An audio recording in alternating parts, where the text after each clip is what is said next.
Après cela, il y a toutes sortes de prières qu'on peut faire, facultatives. Plus on en fait, mieux c'est, mais des fois les enfants n'en peuvent plus, il est tard, la nuit, etc. Donc chacun fera en fonction.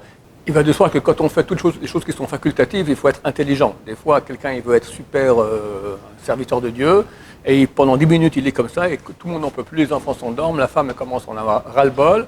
Et là, c'est clair que la mitzvah de la Torah, c'est faire rapidement.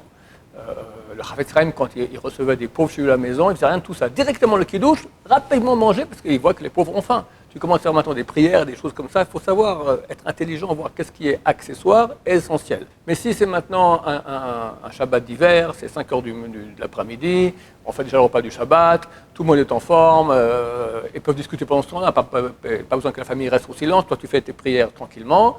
Chez nous, c'est comme ça. Moi, je fais mes prières, tout le monde discute. Et après, je dis kiddush. Là, on se lève et on fait le kiddush. Chacun en fonction, mais il faut être intelligent pour voir exactement, de ne pas faire peser les choses sur son entourage. Il est bien néanmoins de dire la phrase suivante en araméen. Ça provient aussi de la Kabbalah.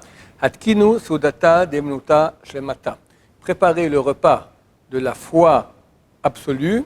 Chedvata de malka kadisha, la joie du roi saint.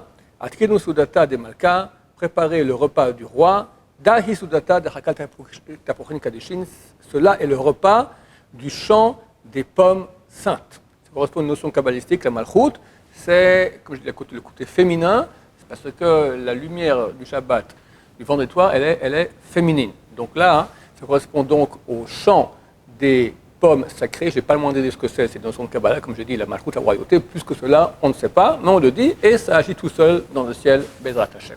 Après, c'est bien de lire un passage du Zohar, il y a des demandes, il y a aussi un Lechem-Urut, tout c'est facultatif, celui qui veut il le fait, celui qui ne veut pas, il ne fait pas. Et ensuite, on passe au moment le plus important, le Kiddush. Cela fera l'objet d'un cours ultérieur.